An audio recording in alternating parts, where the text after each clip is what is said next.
الحمد لله الحمد لله ونستغفره ونؤمن به ونتوكل عليه ونعوذ بالله ومن سيئات أعمالنا من يهده الله فلا مضل له ومن يضلله فلا هادي له ونشهد أن لا إله إلا الله له ونشهد أن سيدنا ونبينا وحبيبنا وسندنا ومولانا محمدا عبده صلى الله تعالى عليه وأتباعه ومن تبعهم بإحسان إلى يوم الدين وبعد. Respected elders, brothers, mothers and sisters, and whoever is listening online to the presentation today, we welcome you to Al-Burhan and to this presentation. Ahlan wa sahlan wa marhaban bikum. Alhamdulillah,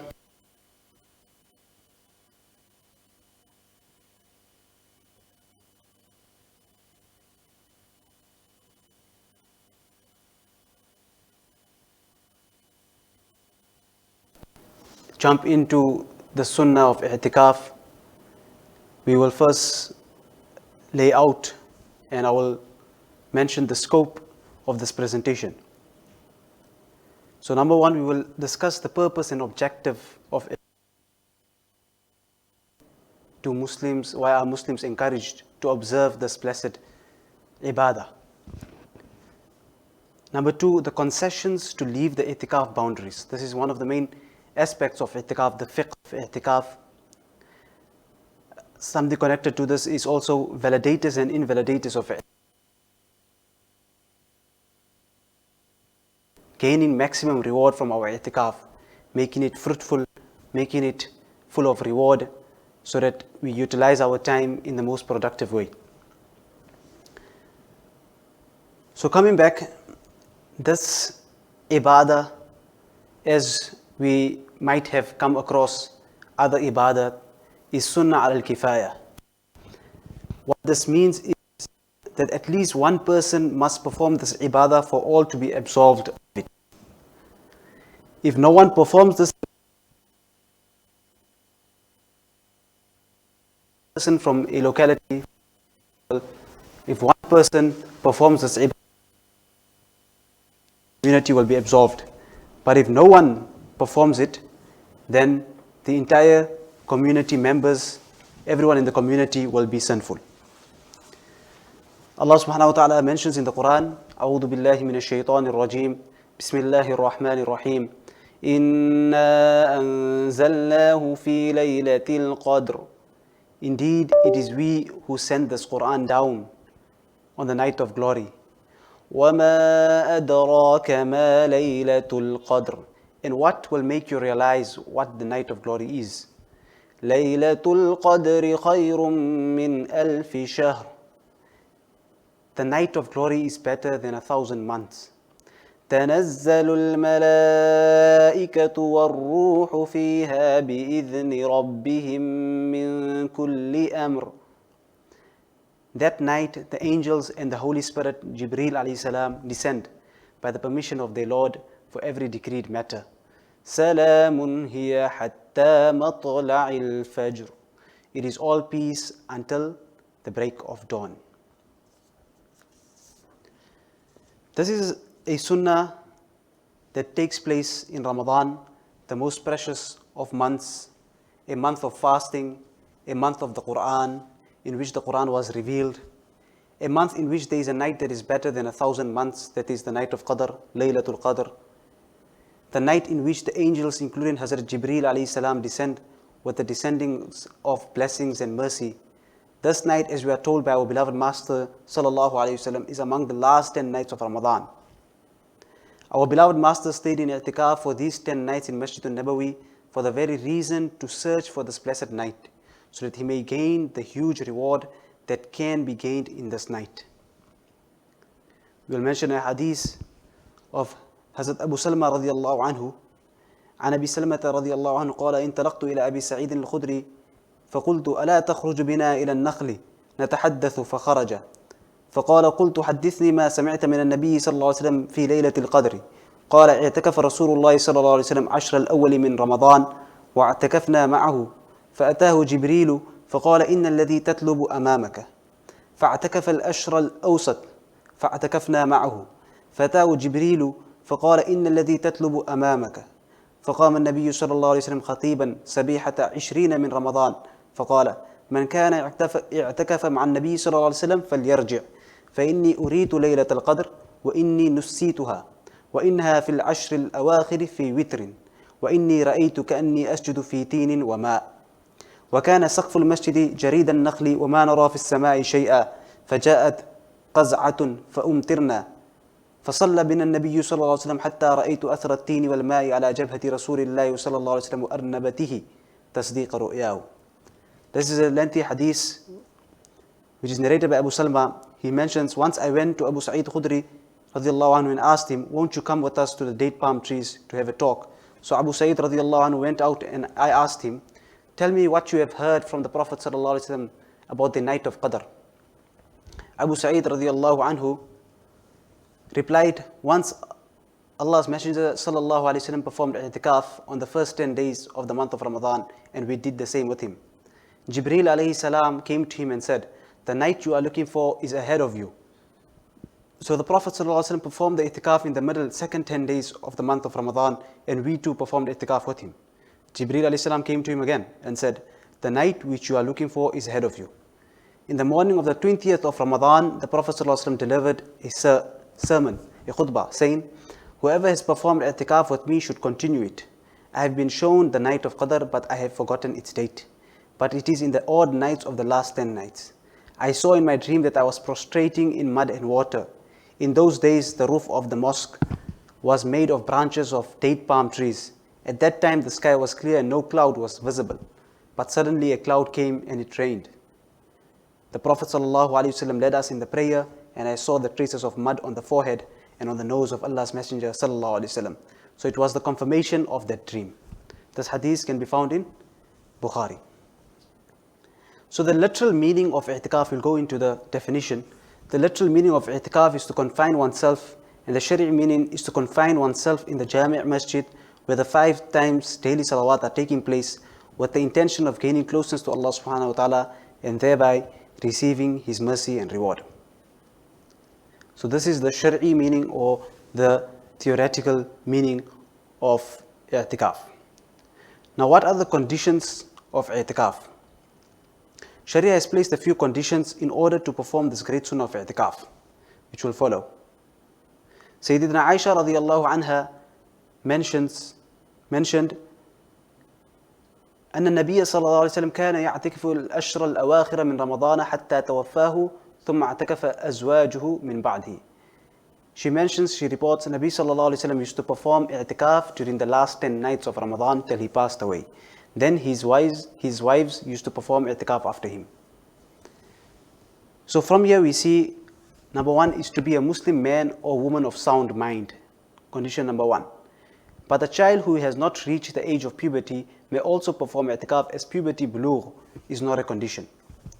Number 2, the i'tikaf must be performed at a particular and a fixed time, which according to a hadith is the last 10 days of Ramadan. It commences at the sunset of the 20th day of fasting and ends when the moon of Eid is sighted for both men and women. Any time which does not fall within this time frame will not constitute a sunnah i'tikaf. For example, if you start on time but leave before the end of the 10 days. Another example would be that the person arrives at the masjid after the maghrib of the 20th fast and wishes to sit for the sunnah i'tikaf, he will not be able to do so. We go to the third one. Sayyidina Umar ibn al-Khattab radiallahu anhu narrates, قال رسول الله صلى الله عليه وسلم إنما الأعمال بالنيات. Actions are determined by intentions. So to make intention of i'tikaf, because all ibadat require intention. So when we're starting our i'tikaf, we should have in our minds that I'm making this sunnah i'tikaf for Allah's pleasure. That intention should be there. Number 4, Sayyidina Aisha radiallahu anha reports, وَلَا اعْتِكَافَ إِلَّا بِصَوْمٍ. This is part of a lengthy hadith. There is no i'tikaf without fasting. So it is absolutely necessary to fast when making i'tikaf. A person who does not fast cannot make sunnah or wajib i'tikaf. His or her i'tikaf will be nafil. If a person fails to fast during the first 20 days of Ramadan and has the desire to make i'tikaf, he will not be able to do so provided he or she fasts while making i'tikaf. Whilst, now we go to number 5, whilst a person is in i'tikaf, it may become necessary for a man due to, for example, accidental discharge of semen to leave the masjid to take a wajib ghusl. This will not invalidate his i'tikaf, and he may leave the masjid area for a ghusl. On the other hand, woman must be free from hayd and nifas. If a woman gets her hayd during the time in i'tikaf, her i'tikaf is nullified. She will then have to make qada for 1 day only. And we will discuss qada in a later stage. Coming to the sixth point, sixth condition, Allah subhanahu wa ta'ala mentions in the Quran, وَلَا تُبَاشِرُوهُنَّ وَأَنْتُمْ عَاكِفُونَ فِي الْمَسَاجِدِ. Do not be intimate with your spouses while observing i'tikaf in the masjid. And Sayyidina Aisha radiallahu anha also reports in that long hadith, the comprehensive one, وَلَا يَمَسَّ إِمْرَأَةً وَلَا يُبَاشِرُهَا. Do not touch or embrace one's wife. A mu'takif, a person in i'tikaf, cannot have relations with his or her spouse. So one cannot engage in intimacy with one's spouse during i'tikaf. And anything that leads to it also. Moving on to the seventh one, Sayyidina Aisha radiallahu anha narrates, وَلَا اعْتِكَافَ إِلَّا فِي مَسْجِدٍ جَامِعٍ. There is no i'tikaf except in a congregational masjid. Now, the fuqaha explain that a congregational masjid is a masjid where the 5 daily salawat are taking place. And there is an appointed imam and muazzin. According to the hadith, for your i'tikaf to be valid, it has to take place in the masjid for men. A woman will designate an area in her home, preferably the area where salah was performed throughout the year. This area will now be her masjid and be used for i'tikaf. All the rules that apply to the sanctity of the masjid for men will also apply to her in her designated area at home. And all the rules also of i'tikaf that apply to men will also apply to women. Before we move on, we will summarize and we will mention the points again in a summary. So number 1 is to be a Muslim man or woman of sound mind. A child who has not reached the age of puberty may also perform i'tikaf. We discussed this. This i'tikaf must be performed at a fixed time, which is the last 10 days of Ramadan. Making of intention of i'tikaf. It is absolutely necessary to fasting when making i'tikaf. A man is not required to be in a clean state for the i'tikaf to be valid. On the other hand, a woman must be free from menstruation, hayd, and postnatal bleeding, nifas. One cannot be intimate with one's spouse during i'tikaf. I'tikaf must be observed in the masjid for men. And a woman will designate an area in her home where salah is performed throughout the year as her masjid and will use it for i'tikaf. Now we discussed qada. We discussed qada. In certain instances, qada becomes wajib, meaning for some reason, whatever it may be, a person's i'tikaf broke. He or she has to make up for that i'tikaf and make qada of it. So the method of qada is, a qada of the i'tikaf is made by a male remaining in the masjid from the sunset of one day to the sunset of the next day whilst in the state of fasting. This may be done at any masjid and at any time, during the month of Ramadan or even after the month of Ramadan. And a female will do the same but at home. At no point in time can a man leave the masjid or a woman leave a designated area without a valid Sharia reason. What are these reasons? Sayyidina Aisha radiallahu anha narrates أنها قالت السنة على المعتكف أن لا يعود مريضا ولا يشهد جنازة ولا يمس امرأة ولا يباشرها ولا يخرج لحاجة إلا لما لا بد منه. A person observing the sunnah i'tikaf is not allowed to visit the sick attend a janaza salah, touch and be intimate with a woman, and leave the masjid boundaries except if it is absolutely necessary. So we will discuss more in detail, but this comprehensive hadith gives us a guideline that in no circumstances, in other situations other than i'tikaf, for example, other things are allowed and a person is free to move. In i'tikaf, which itself means to confine ourselves, we have to follow the rules of i'tikaf so that we may fulfill it and may gain the reward that is promised. So what are these reasons, the valid reasons to leave the i'tikaf area? Number one is to relieve oneself. For example, if a person needs to go and pee, he can or she can come out of the i'tikaf area and go and fulfill their need. To make wudu, for example, for salah, for tilawat of Quran, a person can leave the i'tikaf area. If there is danger to one's health or wealth, if one remains in the masjid, that will constitute a valid reason to leave the i'tikaf area.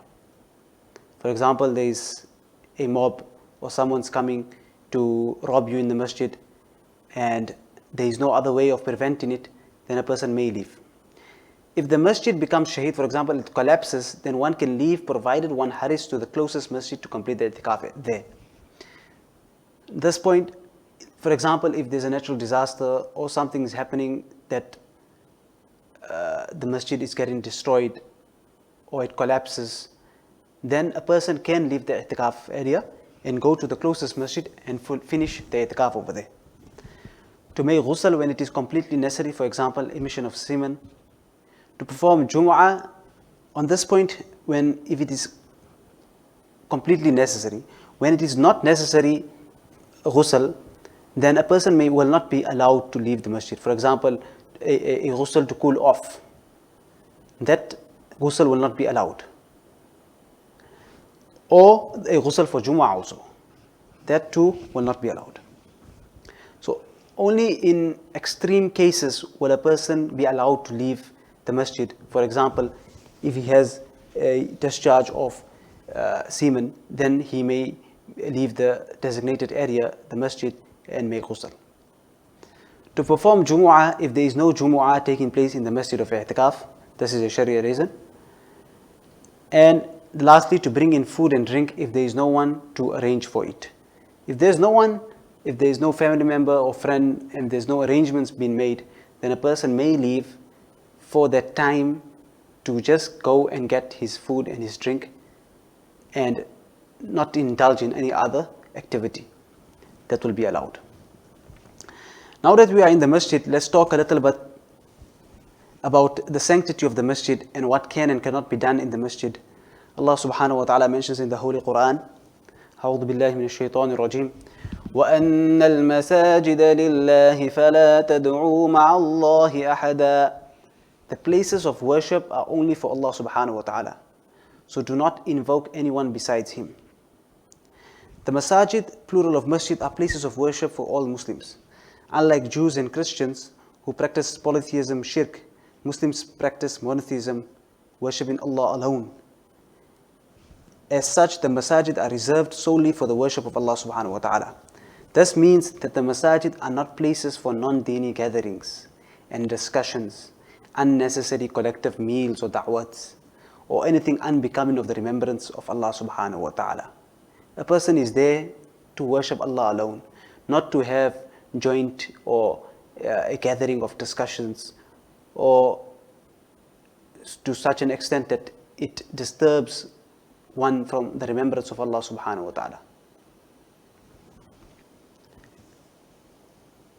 Allah subhanahu wa ta'ala mentions with regards to the etiquette of the masjid, وَمَن يُعَظِّمْ شَعَائِرَ اللَّهِ فَإِنَّهَا مِن تَقْوَى الْقُلُوبِ. And whoever honors the symbols of Allah subhanahu wa ta'ala, it is certainly out of the piety of the heart. The masjid is one of the symbols of Allah subhanahu wa ta'ala and demands the highest respect and honor. One must always observe the etiquette of the masjid, including whilst observing i'tikaf in the masjid. Now we will discuss some etiquettes or some prohibitions with regards to the sanctity of the masjid, raising of voices in the masjid. Sayyidina Abu Sa'id al-Khudri radiyallahu anhu reports, اعتكف رسول الله صلى الله عليه وسلم في المسجد فسمعهم يجهرون بالقراءة فكشف الستر وقال ألا إن كلكم مناج ربه فلا يؤذين بعضكم بعضا ولا يرفع بعضكم على بعض في القراءة أو قال في الصلاة. Rasulullah صلى الله عليه وسلم observed itikaf in the masjid. He heard them, the people, reciting the Quran loudly, in a loud voice. He removed the curtain and said, Lo, every one of you is praying to his Lord. Do not trouble each other and do not raise your voices in recitation or in prayer over the voice of the other person. So the purpose of the masjid is to remember Allah subhanahu wa ta'ala by performing salah, reciting Quran, etc. But in doing so, one must be mindful of others when carrying out these acts of worship to avoid causing disturbances and frustration to others.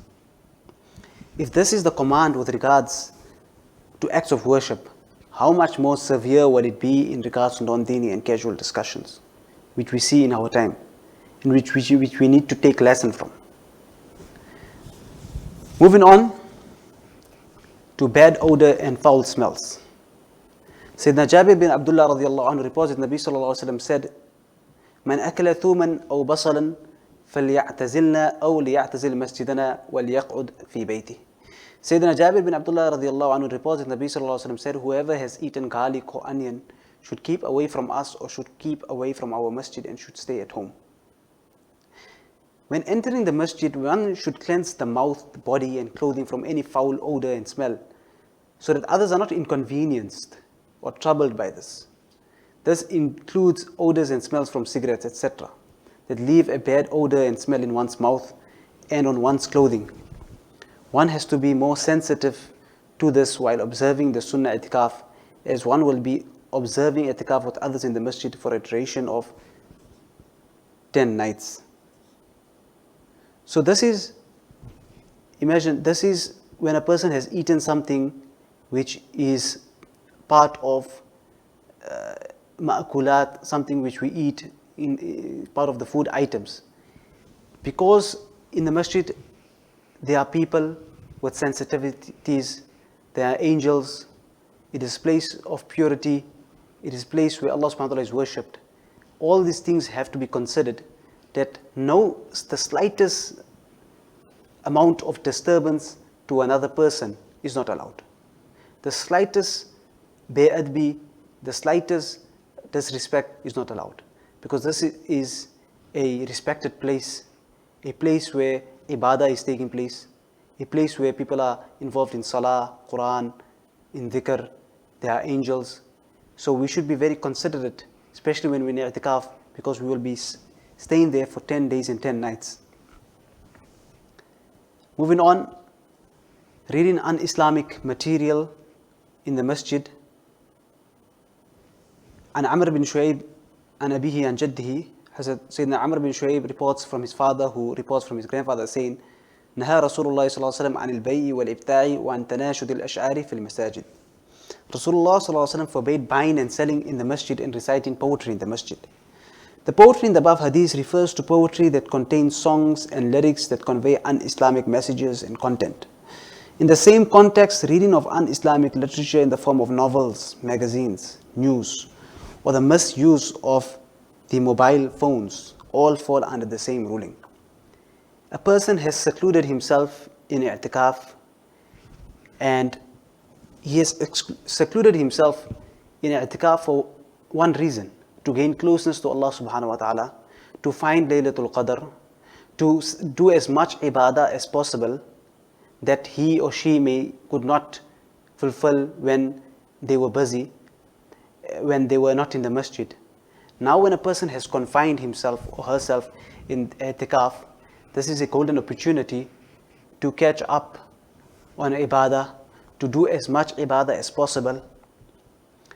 So where does a person get time to read or to consume un-Islamic or non-dini literature or material? A person should not even have that time. Any free moment in his time where a person is not sleeping, eating, or relieving oneself, that person should be involved in ibadah, whether it may be by salah, and we will come in the later stage to what types of ibadah one can do, whether it be by qiraat of Quran. It is a month of Quran. It is a month in which the Quran is revealed. A person should exert himself or herself in reciting the Quran, whether it be dhikr, whether even it may be reading books, Islamic books, the Sirat of Nabi Sallallahu Alaihi Wasallam, the Sirat of the Sahaba radiallahu anhum, whether it be fiqh books, whether it be any book that is connected to Islam which will increase a person's knowledge about Islam, well, all that will be allowed and will be rewarding, inshallah. But then one should make sure that he's not or she's not consuming any non-dini literature or material. Spitting in the masjid.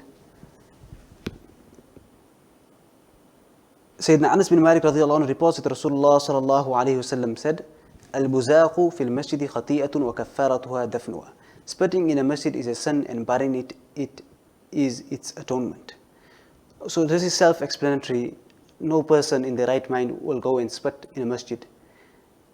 Included in this, we should see that the masjid is not dirty, soiled in any way.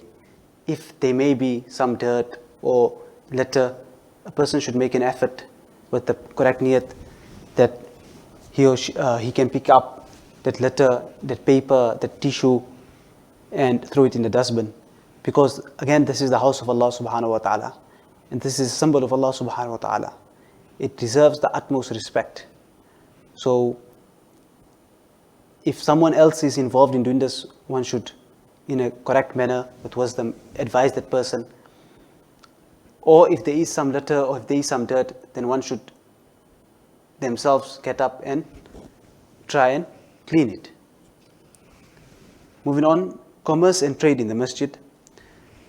Sayyidina Abu Hurairah radiallahu anhu reports that Rasulullah sallallahu alaihi wasallam said, إذا رأيتم من يبيع أو يبتاع في المسجد فقولوا لا أربح الله تجارتك وإذا رأيتم من ينشد فيه ضالة فقولوا لا رد الله عليك. When you see someone selling or buying in the masjid, then say, may Allah not profit your business. And when you see someone announcing about something lost, then say, may Allah not return it to you. This is another important aspect which discusses commerce and trade in the masjid, that again, the masjid is not, the purpose of the masjid is not that. It comes in one hadith that do not make your masajid your markets. Meaning, do not come and do commerce and trade and business in the masjid. Yes, it comes in the books of fiqh that if a person is a businessman and he confines himself for the 10 days in the masjid in the form of i'tikaf, and he needs to do a few dealings, that person may do so بقدر ضرورة, just what may be very necessary and what may be a need for him to conduct. But again, he should not bring the item of sale in the masjid, and this shouldn't be his sole purpose. Just to fulfill his necessity, his need, he can do. But all his time is being used in this is not allowed. Now we move on to the objective of i'tikaf. So far, the first part of the Sharia definition of observing the Sunnah i'tikaf in the masjid was discussed. The second part of the definition is to observe the Sunnah i'tikaf with the objective of gaining the mercy and closeness of Allah subhanahu wa ta'ala. So how does one achieve this? This is achieved by making as much ibadah, worship as possible.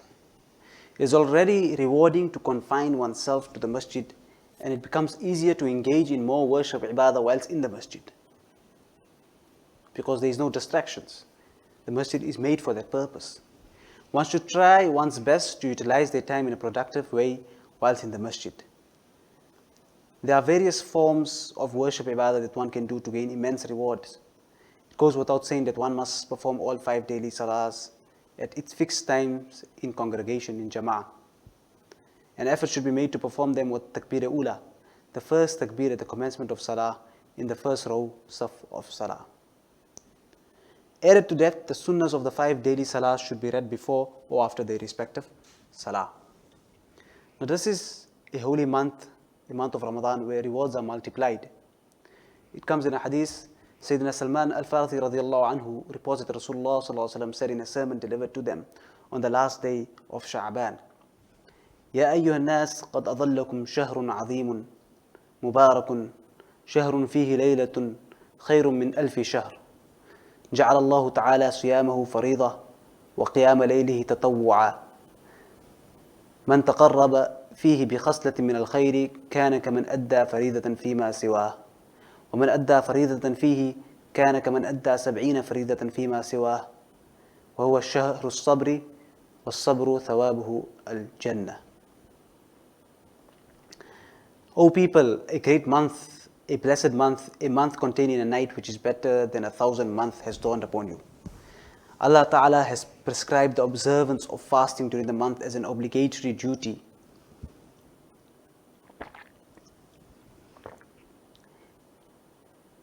And standing during the night prayer as a voluntary practice. If someone draws near to Allah subhanahu wa ta'ala during the month with some optional act, he will be, optional act meaning nafil act, he will be like one who fulfills an obligatory, a farida, in another month. And one who fulfills an obligatory duty during the month will be like one who fulfills 70 faraid, obligatory duties, in another month. It is the month of patience, and the reward of patience is paradise. Another hadith, Sayyidina Aisha radiallahu anha reports, كان رسول الله صلى الله عليه وسلم يجتهد في العشر الأواخر ما لا يجتهد في غيرها. Rasulullah sallallahu alaihi wasallam used to exert himself in devotion during the last 10 nights greater than any other 10 nights, greater than any other time. And the reasoning is obvious. In it is Laylatul Qadr, it is the ending of Ramadan. So Rasulullah sallallahu alaihi wasallam used to devote himself in these last 10 nights. So what are the actions we can do to gain an abundance of rewards? Number one, we spoke of Salah in congregation in Jama'ah, reciting Quran abundantly, Taraweeh Salah, Tahajjud, Qiyamul Layl, Tahiyatul Wudu, Tahiyatul Masjid, Salatul Ishraq, Salatul Duha, and Salatul Awwabin. I will briefly discuss each one. Reciting Quran abundantly goes without saying that the Quran should be recited abundantly during the month of Ramadan, as Ramadan is the month in which the Quran was revealed. Sayyidina Abdullah bin Mas'ud radiallahu anhu reports that Rasulullah sallallahu alayhi wa sallam has said, من قرأ حرفا من كتاب الله فله به حسنة والحسنة بعشر أمثالها لا أقول ألف لام ميم حرف ولكن ألف حرف ولام حرف وميم حرف. The translation, whoever recites a letter from Allah's book, then he receives the reward from it, and the reward of 10 the like of it. I do not say that alif lam mim is a letter, but alif is a letter, lam is a letter, and a mim is a letter. Besides the rewards which are mentioned above of reciting Quran, the optional recital of the Quran during the month of Ramadan is rewarded even further by it being equivalent to the reward of an obligatory act, as we read in the hadith before. It is narrated regarding the great Imam Shafi rahmatullah alayhi that he used to complete 60 khatams of the Quran in the month of Ramadan. And other awliya of Allah subhanahu wa ta'ala have used to exert themselves in this month. Taraweeh Salah, which is performed after the Isha Salah and its Sunnah, Sayyidina Abu Hurairah radiallahu anhu reports, أن رسول الله صلى الله عليه وسلم قال من قام رمضان إيمانا واحتسابا غفر له ما تقدم من ذنبه. Rasulullah صلى الله عليه وسلم said, he who stands in prayer throughout the month of Ramadan with sincerity of faith and hope of earning reward will have his past sins pardoned, forgiven. The rakats are 20. The time is after Isha, Salah and its Sunnah. We'll all be observing that. Tahajjud or Qiyamul Layl. Tahajjud Salah is performed during the latter portion of the night, the last portion of the night. It is performed as 4 rakats up to 12 rakats in units of 2. We will inshallah wake up for Sehri, so we can wake up a little early, make wudu and perform that salah, and we get immense rewards. Sayyidina Abu Umama radiallahu anhu reports that Rasulullah sallallahu alayhi wa sallam said, عليكم بقيام الليل فإنه دأب الصالحين قبلكم وهو قربة إلى ربكم ومغفرة للسيئات ومنهاة للإثم. Make a practice of performing Qiyamul Layl, Tahajjud Salah, for it was the practice of the pious before you, a means of bringing you near to your Lord, to Allah subhanahu wa ta'ala, an expiation for evil deeds and a preventative of sin. This hadith comes in Tirmidhi. After performing wudu, there is a salah that comes in the hadith that even after performing wudu, there is a salah a person can busy oneself or a person can perform. Tahiyatul wudu refers to a nafil salah that is read after performing wudu, and it is performed as 2 rakahs of salah. Nabi Kareem sallallahu alayhi wa sallam mentioned, مَا مِن مُسْلِمٍ يَتَوَضَّأُ فَيُحْسِنُ وُضُوءَهُ ثُمَّ يَقُومُ فَيُصَلِّي رَكْعَتَيْنِ مُقْبِلٌ عَلَيْهِمَا بِقَلْبِهِ وَوَجْهِهِ إِلَّا وَجَبَتْ لَهُ الْجَنَّةِ. Any Muslim who performs wudu and does it well, then he stands and offers 2 rakahs of nafil salah, concentrating in it with his heart and body, paradise will be guaranteed for him. Tahiyatul Masjid, another salah of 2 rakats. After performing Tahiyatul Wudu, one can also perform Tahiyatul Masjid. It is usually performed even outside of Ramadan. A person can perform when entering the masjid. Nabi Kareem sallallahu alayhi wa sallam said, إِذَا دَخَلَ أَحَدُكُمُ الْمَسْجِدَ فَلَا يَجْلِسْ حَتَّى يُصَلِّيَ رَكْعَتَيْنِ. If any one of you enters the masjid, he should not sit until he has offered a 2 rakah optional prayer. All these optional prayers we are discussing are there even after and outside of Ramadan. But when we perform it in Ramadan, we are getting much more reward. A reward of a farad. So a person can busy himself or herself in this month of Ramadan, then automatically with all these actions and nawafil, then automatically that person will not find any free time to busy himself with sin or anything which is not even regarded as dini. We come on to Salatul Ishraq. After having performed Fajr Salah, one should sit and wait till after sunrise and perform Salatul Ishraq in 2 or 4 rakats. Sayyidina Anas bin Malik radiyallahu anhu reports that Rasulullah sallallahu alayhi wa sallam said, من صلى الغداءة في جماعة ثم قعد يذكر الله حتى تطلع الشمس ثم صلى ركعتين كانت له كأجر حجة وعمرة قال رسول الله صلى الله عليه وسلم تامة تامة تامة. Whoever prays Fajr in congregation, then sits remembering Allah subhanahu wa ta'ala until the sun has risen, until the sun has rises. Then he prays 2 rak'ahs. Then for him is the reward like that of a Hajj and Umrah. He, Anas radiallahu anhu, said, Rasulullah sallallahu alaihi wasallam said, complete, complete, complete, meaning not diminishing from the reward, complete reward. So imagine such a great reward for just sitting a little while till the sun has risen and performing Salatul Ishraq. Another salah is Salatul Duha. One can engage. This time to perform the salah is from after sunrise until before zawal. Its rakats range from 2 to 12 rakats. It is related from Hazrat Aisha radiallahu anha, قالت كان رسول الله صلى الله عليه وسلم يصلي الضحى 4 ويزيد ما شاء الله.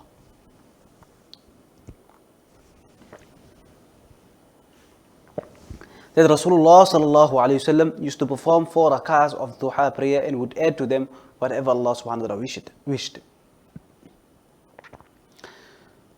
So he used to perform 4 rakahs, and if he intended, or Allah subhanahu wa ta'ala gave, Allah subhanahu wa ta'ala وَيَزِيدُ مَا شَاءَ اللَّهُ, meaning that Nabi Kareem sallallahu alayhi wasallam used to even increase at certain times.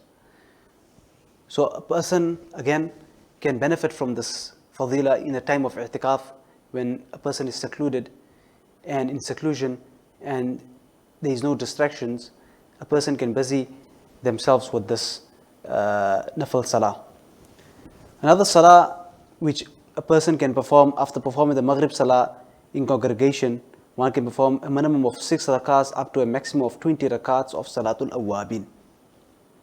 One may combine the intention to perform the first set of the 2 rakats of Salatul Awwabin when performing the 2 rakats sunnah of Maghrib salah, and follow it by just performing 2 more sets of 2 rak'ahs of Salatul Awabin. This will be his 6 rak'ahs. In this way, the 6 rak'ahs of Salatul Awabin is performed whilst combining the intention of the 2 rak'ahs Sunnah of Maghrib Salah. Or if a person has the energy and the vigor, the person can increase from 6, you can go right up till 20. Sayyidina Abu Hurairah radiallahu anhu reports, قال رسول الله صلى الله عليه وسلم من صلى بعد المغرب 6 ركعات لم يتكلم فيما بينهن بسوء أدلن له بعبادة 12 سنة. If anyone prays 6 rak'ahs after the Maghrib prayer, not saying anything evil during them, he will have a reward equivalent to 12 years of worship. 12 years of worship, of reward. So again, this is another ibadah, this is another salah a person can busy themselves with. After Maghrib, where usually people rush to eat and to fill their tummies and their bellies, if a person can take out some time and read at least 6 rak'ahs, if a person is feeling tired, then they can combine the niyat of the Maghrib Sunnah with the niyat of Salatul Awabin, then only add in another 4 rak'ahs of Salatul Awabin. Inshallah, they will get the reward of Salatul Awabin. But if a person has the strength, then they can increase it right up till 20 rak'ahs. So these were the nawafil salah that are outside of Ramadan also, but a person can inculcate them in Ramadan.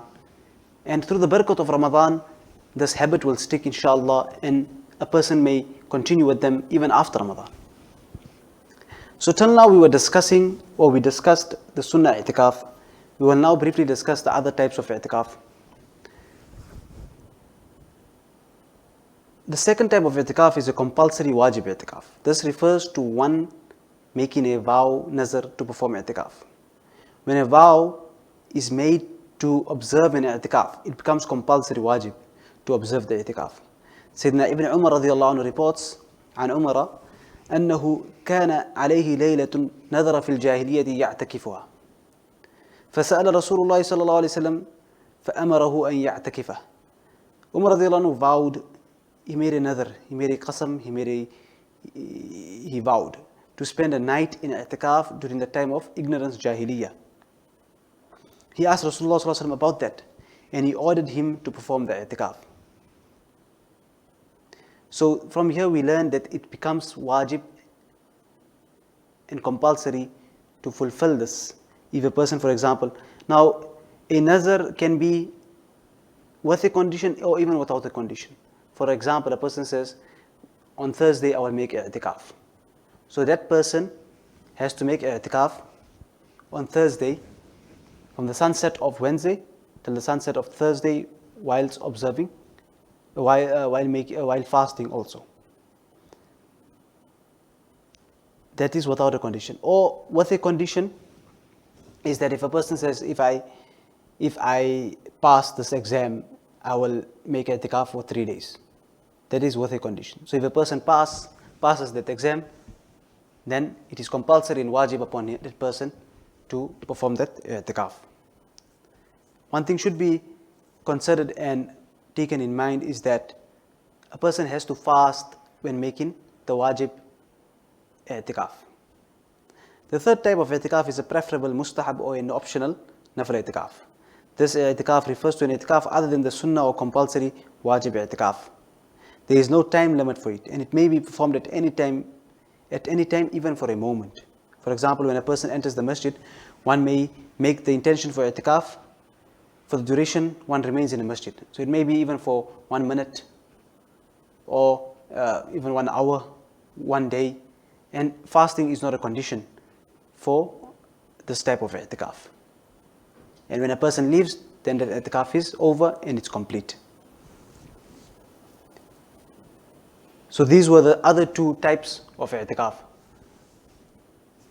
We will now discuss some miscellaneous rulings with regards to i'tikaf, and we will conclude inshallah ta'ala. So it is an emphasized sunnah muakkada ala al-kifaya to perform i'tikaf during the last 10 nights of Ramadan. This does not include the first 20 nights of Ramadan. It comes, obviously, we read that hadith of Nabi Karim Sallallahu Alaihi Wasallam staying in i'tikaf for the other nights, the first 10 nights, then the second 10 nights. That is there. But what is Nabi Karim Sallallahu Alaihi Wasallam's sunnah amal that he continued with, and he was paband, he did not leave out, was that last 10 nights of Ramadan. That was his ma'mul, his practice, and that is why it's sunnah mu'akkada ala al-kifaya. It is preferable mustahab to perform itikaf in every masjid of the locality. So, for example, if a locality has 3 masajid, for example, then it is preferable, it's mustahab, that few people go in itikaf and remain in itikaf in all 3 masjids. However, it will be sufficient to perform itikaf in one of the masajid of a locality or a town. But if it is difficult, then at least one masjid should have people sitting in itikaf. If one is observing the sunnah itikaf in the masjid, one should not smoke in the masjid. If it is necessary, then one may smoke when leaving the masjid to relieve oneself. This is a very common question. We find that a person smokes, that habit is there. So Ramadan is a nice time to break this habit, number one. So before Ramadan already, as Sha'ban enters, as Rajab enters, Ramadan is nearing, one can exert and be hard on oneself and start breaking this habit. So when Ramadan starts, he is no more clinging and he is no more in the habit of smoking. Or reduce it. So if a person, when sitting in itikaf, he has the urge, then obviously it is not advised. But if a person cannot do without it, then when a person goes to relieve oneself to the toilet, then on the way, a person can smoke and be and fulfill that need of his. Number 4, one is permitted to leave the masjid to perform an obligatory farad ghusl due to the emission of semen or to cleanse oneself from the state of a major impurity, janaba. Again, this was discussed, but because it is a common error that people fall under and become victims of, is the ghusl. So a person is, obviously a person is confined for 10 days. A person will feel uneasy because in the 10 days, a person is not taking a ghusl, is not taking a shower, and he is in those clothes and in that confined area. A person will feel that need to go, will feel that urge to go. But because of the rules of i'tikaf, a person cannot just go for a casual ghusl. Only in the time of need for a fard ghusl, a person may leave the i'tikaf area to go and make ghusl.